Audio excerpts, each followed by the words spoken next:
Marcus Thompson stepped out of his luxury rental car and slammed the door with unnecessary force. The sound echoed through the quiet courtyard of Buckingham Palace, drawing disapproving glances from other tourists. He didn't care. At 35 years old, Marcus had built a fortune in tech stocks and believed the world owed him special treatment wherever he went. Finally, he muttered, adjusting his expensive designer sunglasses, "Let's get this tourist trap over with." His wife Sarah followed behind him, her face already showing signs of embarrassment. She had tried to talk him out of this London trip, knowing how Marcus behaved when things didn't go his way. But he had insisted, claiming he wanted to show these British people how real success looks. The morning was crisp and beautiful. Hundreds of tourists from around the world had gathered to witness the famous changing of the guard ceremony. Families with children pointed excitedly at the palace gates. Elderly couples held hands as they remembered their own younger days visiting London. Tour guides spoke in hushed, respectful tones about the history and tradition they were about to witness. Marcus pushed through the crowd without any regard for others. He bumped into an elderly woman carrying a camera, nearly knocking her over. When her husband politely asked him to be more careful, Marcus just laughed. "Maybe you should move faster, old man," Marcus said loudly. Several people around him frowned at his rudeness. Sarah tugged at his sleeve. "Marcus, please. These people are just trying to enjoy their visit like we are." "Don't tell me how to act," Marcus snapped back. "I paid good money for this trip, and I'm not going to let a bunch of tourists ruin my experience." He pulled out his phone and began taking selfies, pushing his way to the front of the crowd. Each time someone asked him politely to make room for others to see, he would respond with sarcasm or outright insults. His behavior was becoming increasingly noticeable, and whispers of disapproval began spreading through the crowd. Marcus had always been this way. Growing up wealthy had taught him that money could solve any problem and buy any privilege. In his business dealings, he was known for being aggressive and dismissive of anyone he considered beneath him. His employees tolerated his behavior because he paid well, but none of them actually liked working for him.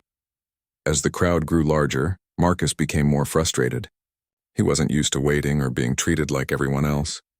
In his mind, his wealth should have guaranteed him special access and treatment. The fact that he was just another tourist in the crowd infuriated him. "This is ridiculous," he announced loudly to no one in particular. "Don't they know who I am? I could buy and sell half the people here." A young mother with 2 small children moved slightly in front of him to get a better view for her kids. This was the final straw for Marcus. His face turned red with anger, and he began pushing aggressively to reclaim what he saw as his rightful position. "Excuse me, sir," the mother said politely. "My children can't see over the adults. Would it be possible for them to stand here for just a moment?" "Absolutely not," Marcus replied harshly. "I was here first, and I'm not moving for anyone's kids. Maybe you should have gotten here earlier if you wanted a good spot." The woman's husband stepped forward, his face showing controlled anger. "There's no need to be rude to my wife," she asked nicely. "And I said no nicely," Marcus shot back. "What part of that don't you understand?" The tension in the crowd was building. People were starting to stare openly at Marcus, their expressions ranging from confusion to disgust. His behavior was so out of place in the respectful, traditional setting that it seemed almost surreal. Sarah felt her cheeks burning with shame. She had known Marcus for 10 years, and while she was used to his arrogance in business settings, seeing him behave this way in public was becoming unbearable.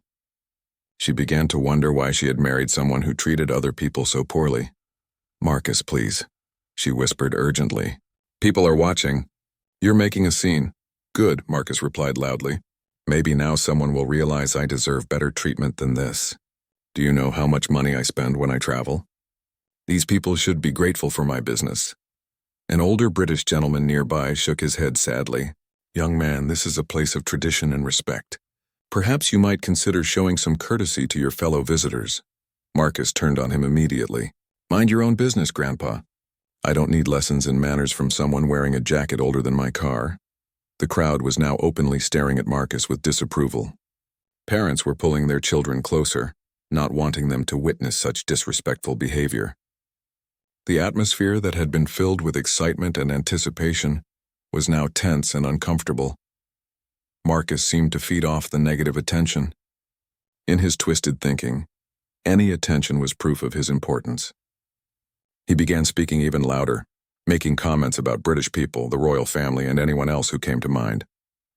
His words were becoming increasingly offensive and inappropriate.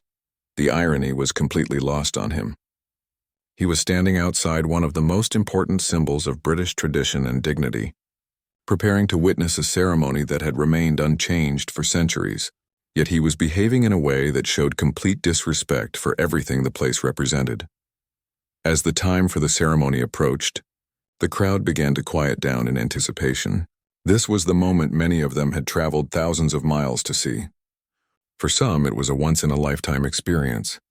For others, it was a chance to share an important cultural tradition with their children. But Marcus wasn't finished.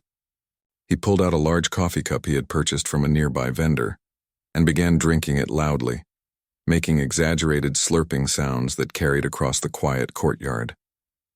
When people looked at him with annoyance, he just smiled and slurped even louder. The stage was being set for a confrontation that no one could have predicted. Marcus Thompson, driven by his arrogance and sense of entitlement, was about to learn a lesson that would change his understanding of respect, tradition, and consequences forever. The sound of marching boots echoed across the courtyard as the changing of the guard ceremony began. The crowd fell into respectful silence, with hundreds of cameras and phones held high to capture the historic moment. Children pressed against their parents, trying to get a better view of the famous red-coated guards with their tall black hats. Marcus Thompson remained completely unimpressed. While everyone around him watched in wonder at the precision and discipline of the guards, he continued to make loud, disrespectful comments. "Look at these guys," he said loudly, his voice carrying across the quiet crowd. "Playing dress-up like it's Halloween. What a waste of time and money." Sarah grabbed his arm desperately. "Marcus, please stop. Everyone can hear you." "So what?"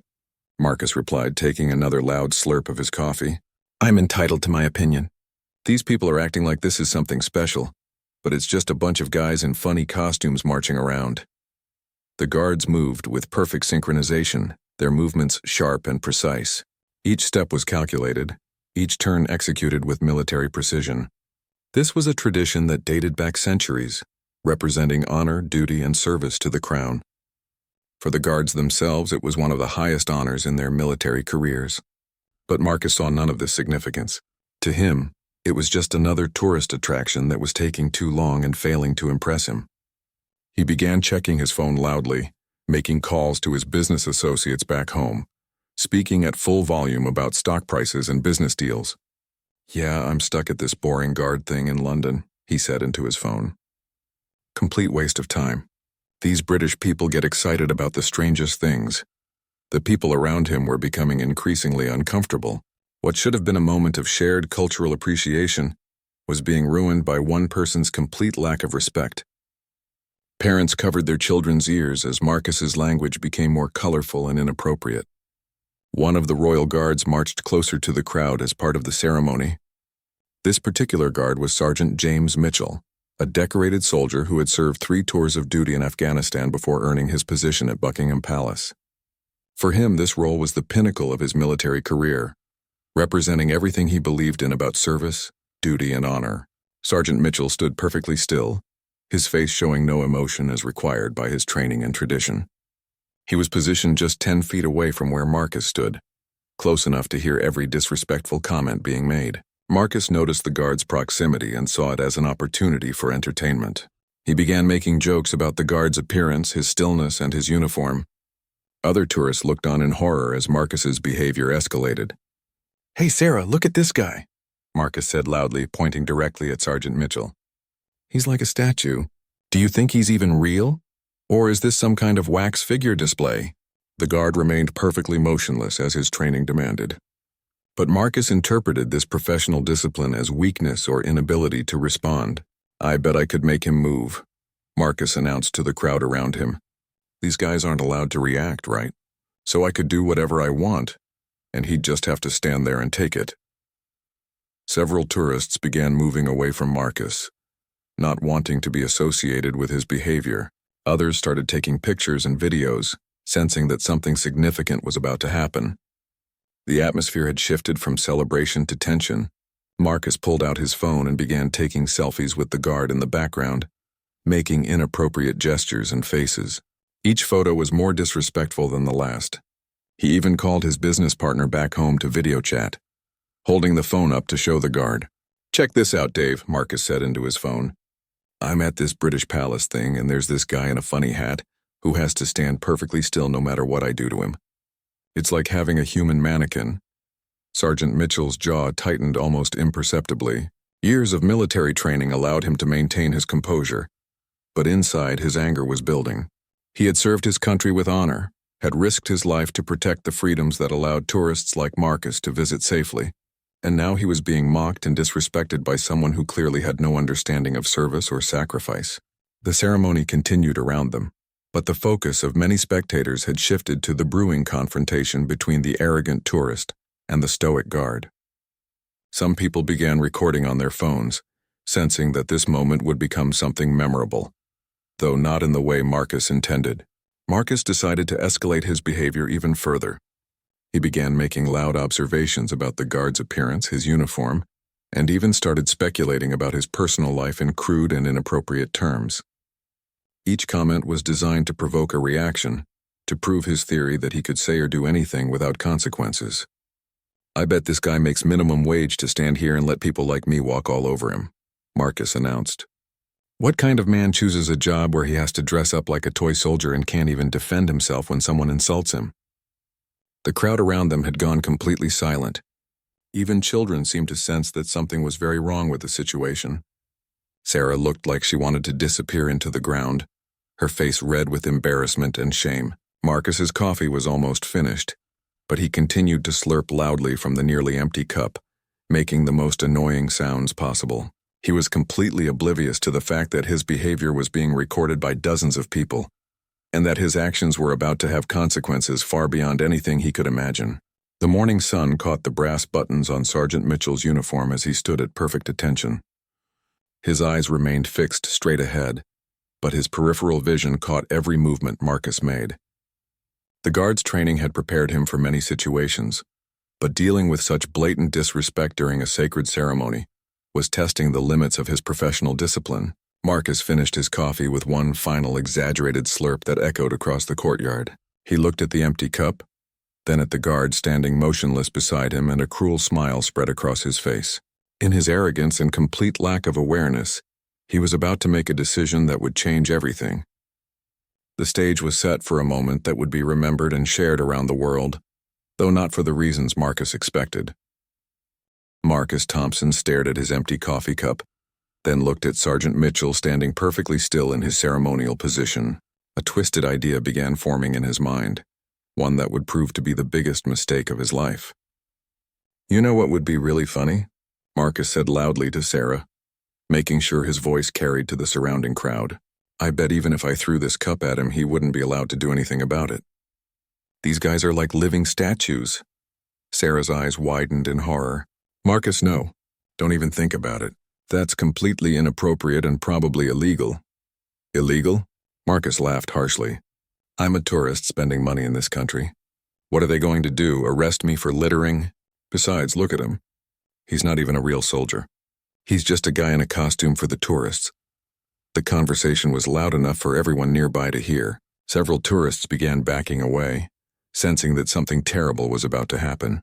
Others raised their phones, recording what they instinctively knew would become a significant moment. Sergeant Mitchell remained motionless, but every muscle in his body was tense. He could hear every word Marcus was saying, could feel the disrespect building to a crescendo. His military training had taught him discipline, but it had also taught him when and how to respond to genuine threats and provocations. Marcus weighed the empty coffee cup in his hand, testing its weight like he was preparing to throw a baseball. The cup still had a few drops of coffee in the bottom, enough to make the gesture even more insulting and messy. "Marcus, please," Sarah whispered urgently. "Think about what you're doing. This is a sacred ceremony for these people. You can't just throw things at their guards." "Watch me," Marcus replied with a cruel grin. "I paid good money to be entertained here, and if the ceremony is boring, I'll make my own entertainment." The crowd around them had gone completely silent. Parents pulled their children closer, not wanting them to witness what was clearly about to be an act of incredible disrespect. Elderly visitors shook their heads in dismay, unable to understand how anyone could behave so poorly in such a sacred place. Marcus raised the cup, aiming it directly at Sergeant Mitchell's chest. The guard's red uniform was pristine, every button polished, every thread in perfect alignment. It represented hundreds of years of military tradition and honor. "Here's what I think of your little costume party," Marcus announced loudly. Time seemed to slow down as Marcus drew his arm back and hurled the coffee cup directly at the royal guard. The cup flew through the air, coffee droplets trailing behind it, heading straight for Sergeant Mitchell's immaculate uniform. The moment the cup left Marcus's hand, several things happened simultaneously. Cameras flashed and phone video started recording from every angle. Gasps of shock and horror rose from the crowd. Sarah covered her face with her hands, unable to watch. But something else happened that Marcus had not expected. Sergeant Mitchell moved. In one fluid, lightning-fast motion that demonstrated years of military training, the guard stepped slightly to his left, allowing the cup to sail harmlessly past him. At the same time, his right hand shot out and caught the cup before it could hit the ground or splash its contents on any nearby tourists. The crowd erupted in surprised murmurs and spontaneous applause. What they had just witnessed was not just quick reflexes, but a demonstration of the skill and awareness that made these guards among the best soldiers in the world. Marcus stood frozen, his mouth hanging open in shock. This was not how things were supposed to go. The guard was supposed to stand there and take it, proving Marcus's point about their powerlessness. Instead, he had just been completely outmaneuvered by someone he had dismissed as a man in a costume. Sergeant Mitchell held the coffee cup firmly in his hand and turned to face Marcus directly. For the first time since the ceremony began, his eyes locked with those of the arrogant tourist. The guard's expression was calm and controlled, but there was steel in his gaze that made Marcus take an involuntary step backward. "Sir," Sergeant Mitchell said in a clear, authoritative voice that carried across the entire courtyard, "you have just assaulted a member of Her Majesty's Guard during a state ceremony." The words hit Marcus like a physical blow. Assault? He hadn't thought of it in those terms. In his mind, he was just having fun, just proving a point about American superiority and British stuffiness. The legal implications of his actions had never occurred to him. I was just..." Marcus stammered, suddenly realizing that hundreds of people were staring at him and that many of them were recording everything on their phones. "You were just what, sir?" Sergeant Mitchell asked, his voice remaining perfectly professional but carrying an unmistakable note of authority. "You were just attempting to assault a member of the British Armed Forces. You were just showing disrespect to centuries of military tradition. You were just disrupting a state ceremony." The crowd had formed a complete circle around Marcus and the guard now. There was nowhere for Marcus to run, nowhere to hide from the consequences of his actions. For the first time in his adult life, his money and status meant absolutely nothing. Sarah finally looked up from her hands, her face pale with embarrassment and fear. She could see that her husband had crossed a line from which there would be no easy return. This wasn't just rudeness anymore. This was an international incident waiting to happen. Marcus tried to regain his composure and fall back on his usual tactics of intimidation and superiority. "Now look here, soldier boy," he said, trying to inject authority into his voice. "I'm an American citizen and I have rights. You can't just threaten me for making a harmless gesture." Sergeant Mitchell's expression didn't change, but several people in the crowd made sounds of disbelief. Harmless gesture? They had all seen Marcus deliberately throw the cup at the guard with clear intent to humiliate and insult him. "Sir," the guard replied calmly, "you have the right to remain silent. You have the right to legal representation, and you have the right to be treated with the same respect you have shown to others today." The implications of those words sent a chill down Marcus's spine.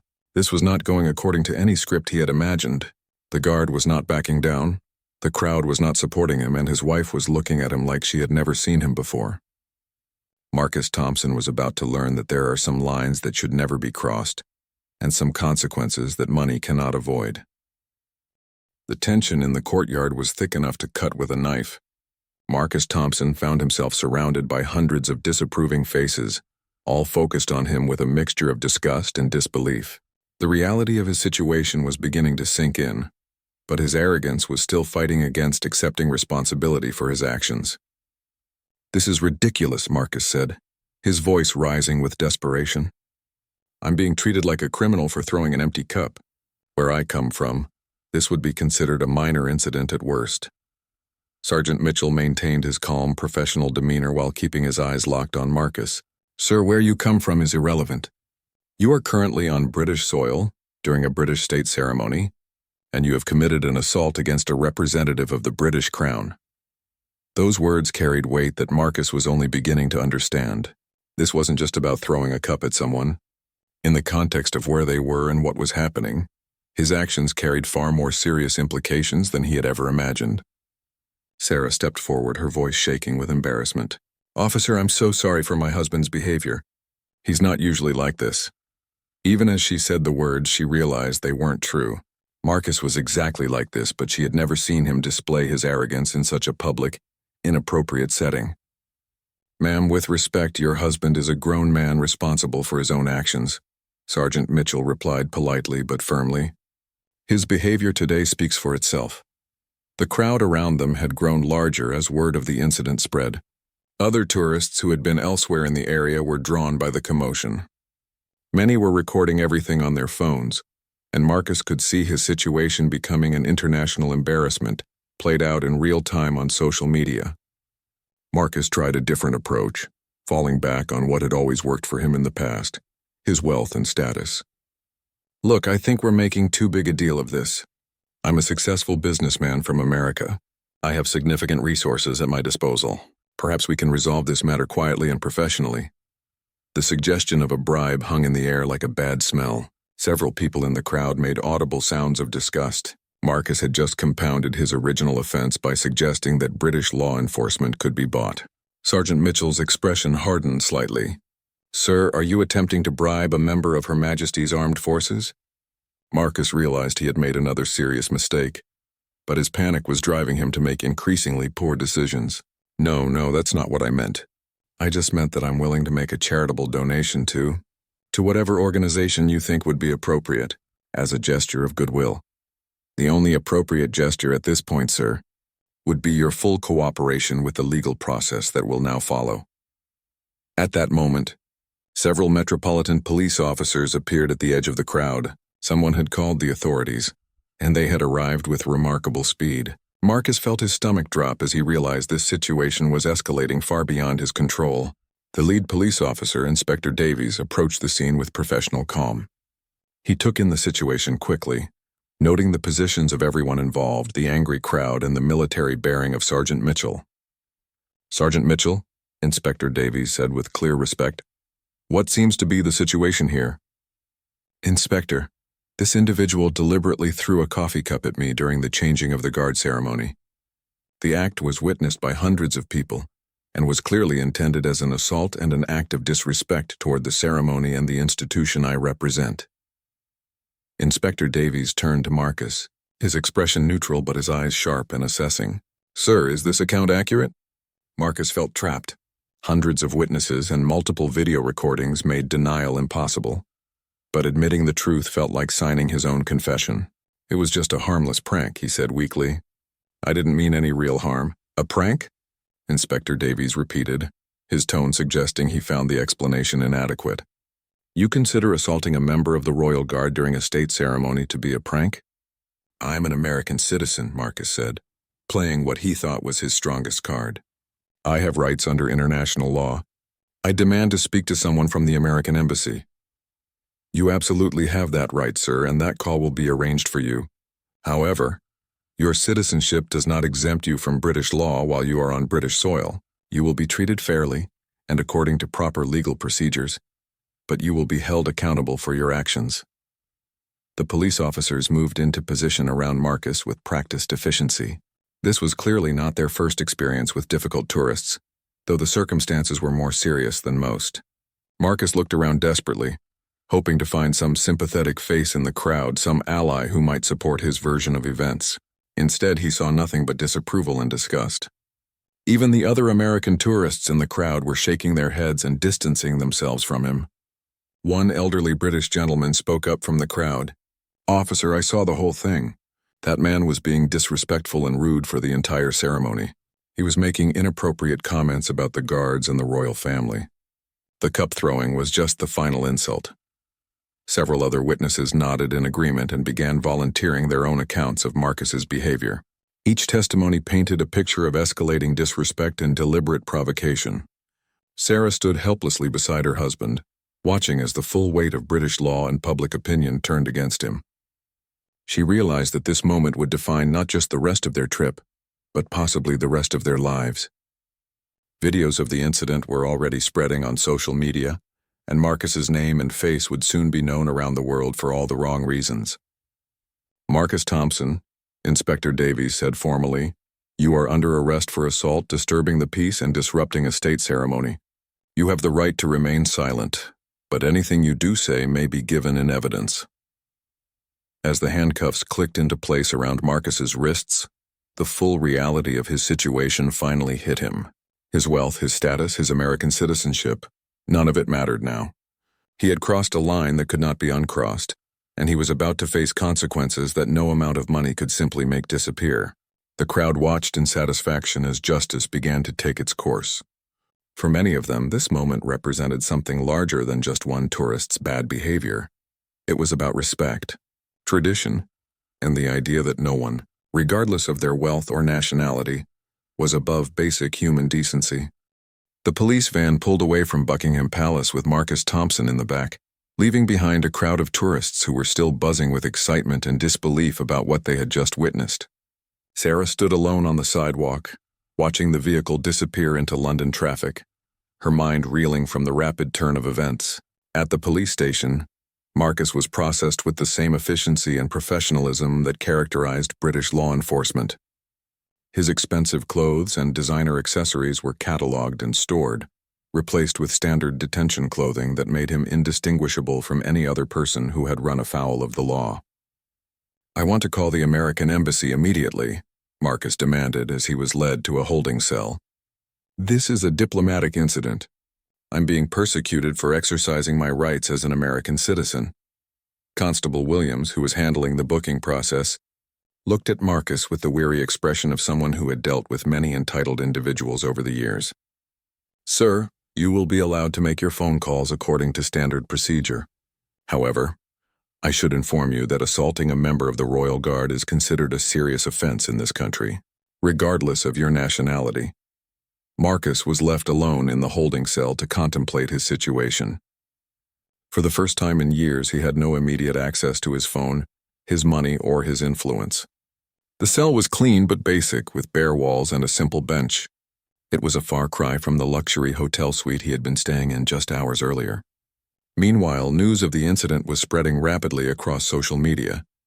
Multiple videos of Marcus throwing the coffee cup and Sergeant Mitchell's swift response had been uploaded to various platforms. The hashtag arrogant tourist began trending as people around the world shared their opinions about Marcus's behavior.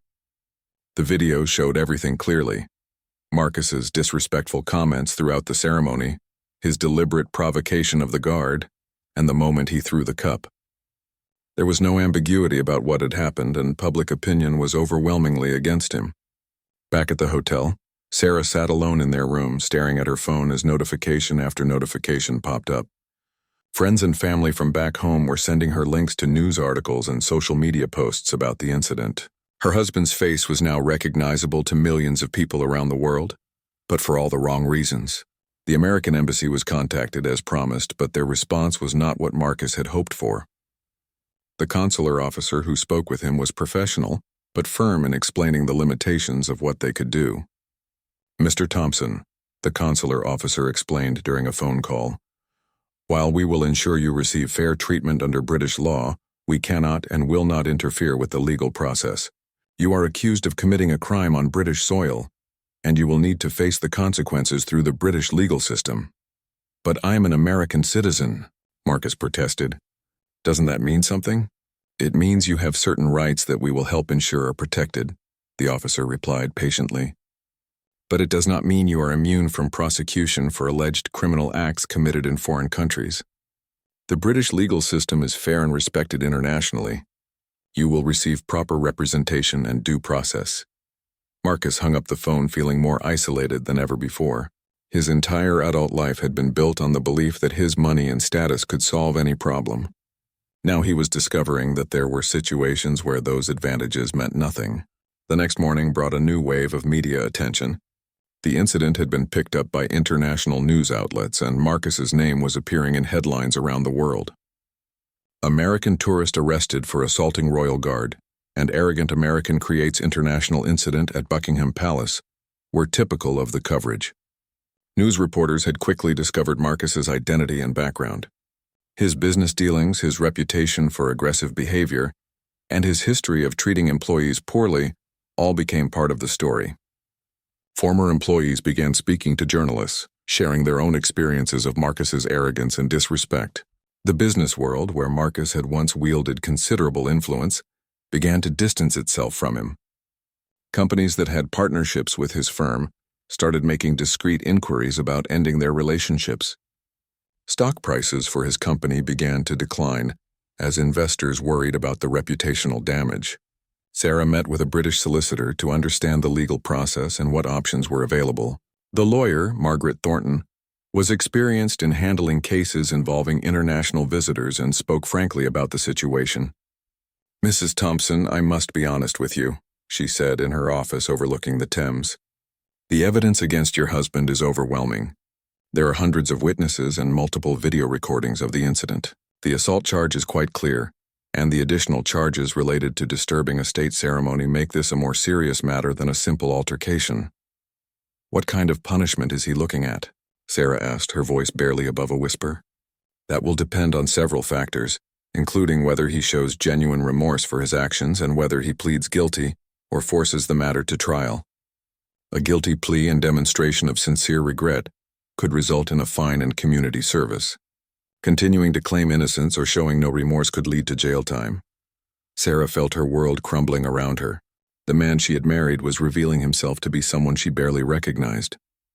His refusal to take responsibility for his actions, his attempts to use his wealth to escape consequences, and his complete lack of empathy for others were forcing her to confront some difficult truths about their relationship. Back in his cell, Marcus was struggling with a reality he had never faced before. For the first time in his adult life, he could not simply buy his way out of a problem or intimidate someone into backing down. The British legal system was treating him exactly like any other person accused of a crime, and his wealth was proving to be irrelevant. The psychological impact of this powerlessness was profound. Marcus had built his entire identity around being superior to others, around being able to control situations through force of personality and financial resources. Now he was just another prisoner in a cell, dependent on the mercy of a system he could not manipulate or control. As the hours passed, Marcus began to realize that this was not a problem that would simply go away. The videos were permanent, the legal charges were serious, and his reputation was being destroyed in real time across the globe. The consequences of his moment of arrogance were proving to be far more severe and long-lasting than he had ever imagined possible.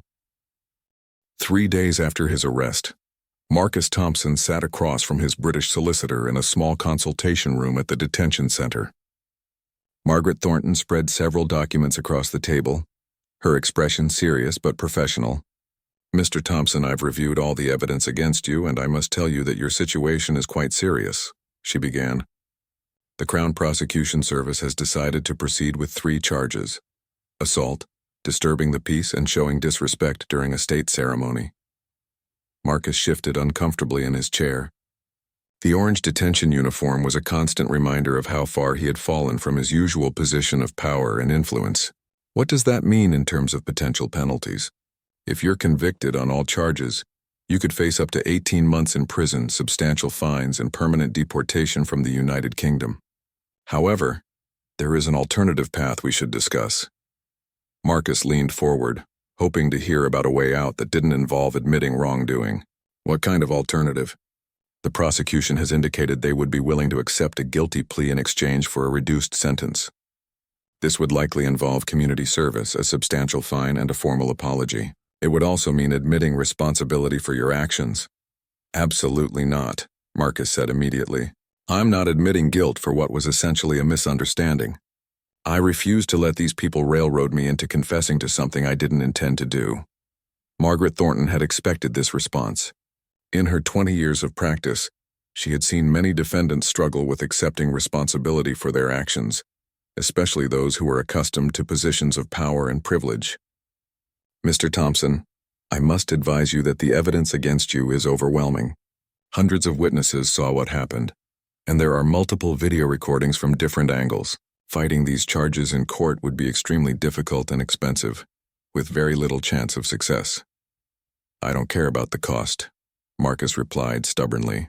I have resources and I'm going to use them. I want you to fight every charge. I want you to argue that this was a cultural misunderstanding, that as an American I didn't understand the significance of what I was doing. Margaret sighed internally. She had represented many difficult clients over the years, but Marcus's complete inability to accept responsibility for his actions was particularly frustrating. Mr. Thompson, that defense is unlikely to succeed. Ignorance of local customs is not typically accepted as a defense for assault, and your behavior was recorded from the beginning of the ceremony. The videos clearly show escalating disrespect that culminated in a deliberate act of aggression. While Marcus was meeting with his lawyer, the story continued to gain international attention. The incident had become a symbol of American arrogance abroad, and it was being discussed on news programs, talk shows, and social media platforms around the world. Late-night comedy shows were having a field day with the story.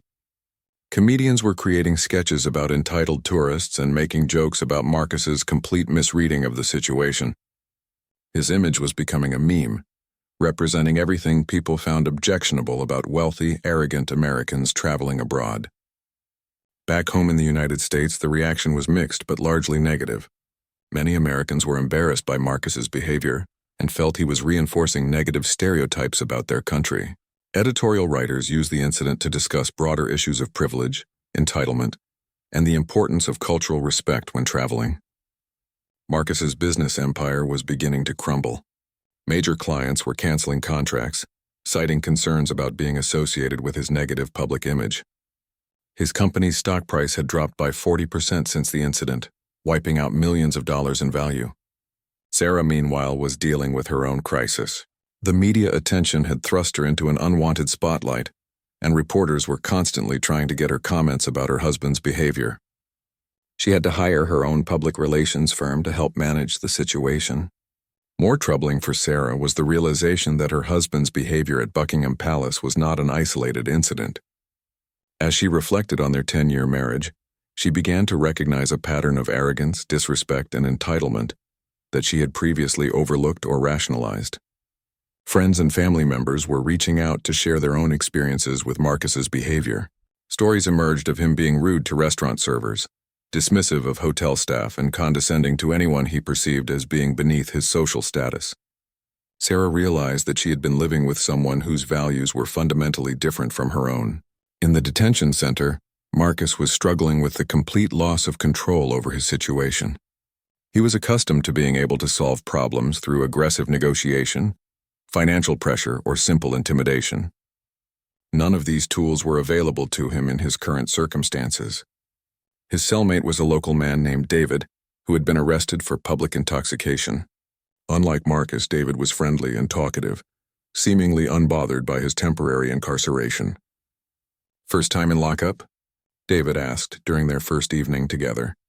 "Hopefully the last," Marcus replied curtly, not interested in making conversation with someone he considered beneath him. "What brings you here, then? You don't look like the usual crowd we get in this place." Marcus hesitated, then decided there was no point in hiding what had happened. The story was all over the news anyway. "I threw an empty coffee cup at one of those royal guards at Buckingham Palace." David's eyebrows shot up in surprise. "Blimey, you're that American bloke. I saw it on the telly. That was a proper stupid thing to do, mate." "It was a misunderstanding," Marcus said defensively. "I didn't realize how seriously they would take it." David laughed, but not unkindly. "Mate, you can't go around throwing things at the Queen's Guard and call it a misunderstanding. Those lads take their job very seriously. It's an honor to serve in that position." "They're just tourist attractions," Marcus replied. "Men in costumes standing around for people to take pictures with." David's expression became more serious. "Is that really what you think? Those are real soldiers, trained military personnel who've earned the right to serve at the palace. Many of them have served in combat. You didn't just throw something at a man in a costume. You attacked a decorated soldier during a ceremony that represents centuries of tradition. For the first time since the incident, Marcus was hearing someone explain the significance of what he had done in terms he could begin to understand. But his pride and stubbornness prevented him from admitting that he might have been wrong about something so fundamental. 2 weeks later, Marcus Thompson stood in the dock at Westminster Magistrates Court facing Judge Patricia Hamilton. The courtroom was packed with journalists, legal observers, and members of the public who had followed the case with intense interest. The incident had become far more than a simple assault case. It had evolved into a symbol of cultural respect and personal accountability. Marcus had insisted on pleading not guilty to all charges, against the strong advice of his legal team. His arrogance had prevented him from accepting any responsibility for his actions, and he remained convinced that his wealth and status would somehow protect him from serious consequences. Judge Hamilton reviewed the case file with the thoroughness that had made her one of the most respected magistrates in London. She had seen thousands of cases over her 20-year career, but few had garnered as much public attention or represented such a clear-cut example of disrespectful behavior. "Mr. Thompson," Judge Hamilton began, her voice carrying the authority of decades on the bench, "you stand accused of assaulting Sergeant James Mitchell of Her Majesty's Grenadier Guards during the changing of the guard ceremony at Buckingham Palace. How do you plead?" "Not guilty, Your Honor," Marcus replied, his voice lacking the confidence he had once projected so effortlessly. The prosecution presented their case with devastating effectiveness. Video evidence from multiple angles showed Marcus's behavior from the beginning of the ceremony through the moment he threw the coffee cup. Witness after witness testified about his disrespectful comments, his aggressive behavior toward other tourists, and his deliberate provocation of Sergeant Mitchell. Sergeant Mitchell himself testified with the same dignity and professionalism he had shown throughout the incident. He described his years of military service, his deployment to Afghanistan, and what it meant to him to serve as a Royal Guard. His testimony was powerful and moving, highlighting the significance of the ceremony Marcus had disrupted. "The changing of the guard is not a tourist show," Sergeant Mitchell explained to the court. "It is a military ceremony with centuries of history and tradition. When Mr. Thompson threw that cup at me, he was not just attacking me personally. He was showing disrespect to the institution I represent, and to every soldier who has served with honor." Marcus's defense team attempted to argue cultural misunderstanding and momentary poor judgment, but their case was severely undermined by Marcus's own testimony. When he took the stand, his arrogance and lack of remorse were obvious to everyone in the courtroom. "I admit that I threw the cup," Marcus said during his testimony, "but I never intended it as a serious assault. I thought it would be harmless fun, something to liven up what was frankly a boring ceremony. I didn't understand that these people would take it so seriously." The prosecution's cross-examination exposed the weakness of his defense. Marcus was forced to admit that he had made disrespectful comments throughout the ceremony, that he had deliberately tried to provoke the guard, and that he had shown no consideration for the other tourists whose experience he was ruining. "Mr. Thompson," the prosecutor asked, "do you believe that your status as a wealthy American tourist gives you the right to disrupt ceremonies and assault people in other countries?"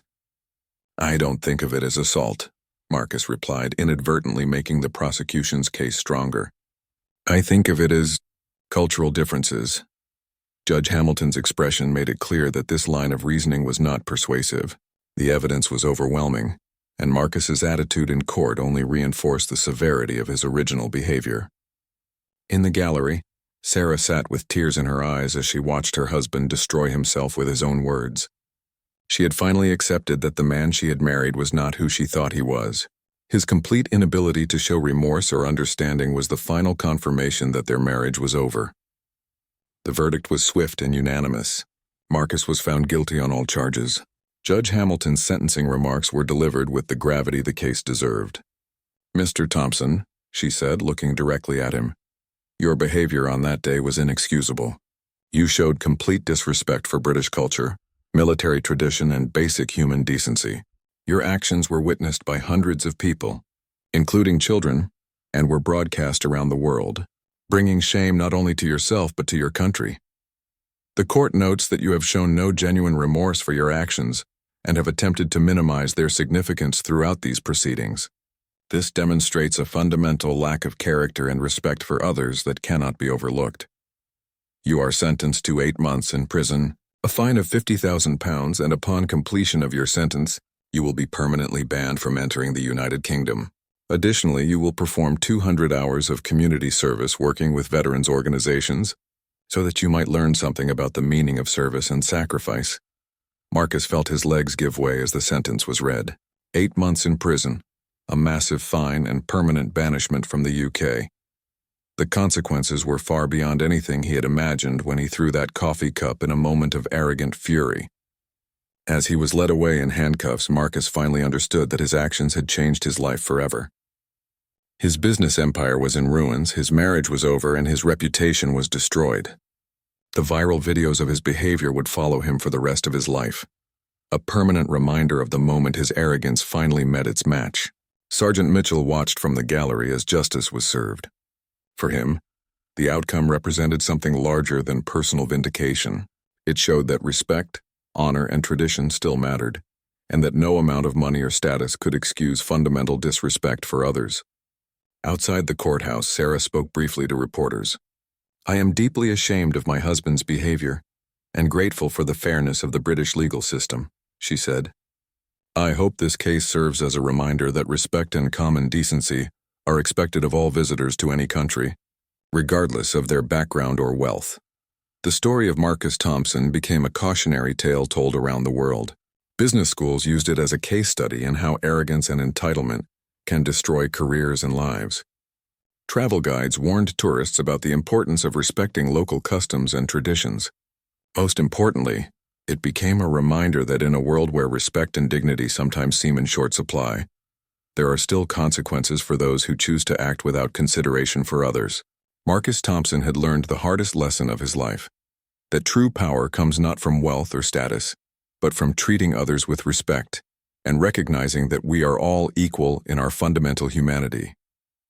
The coffee cup incident lasted only seconds, but its consequences would echo for the rest of Marcus Thompson's life, serving as an eternal reminder that our actions, especially our worst moments, define who we truly are.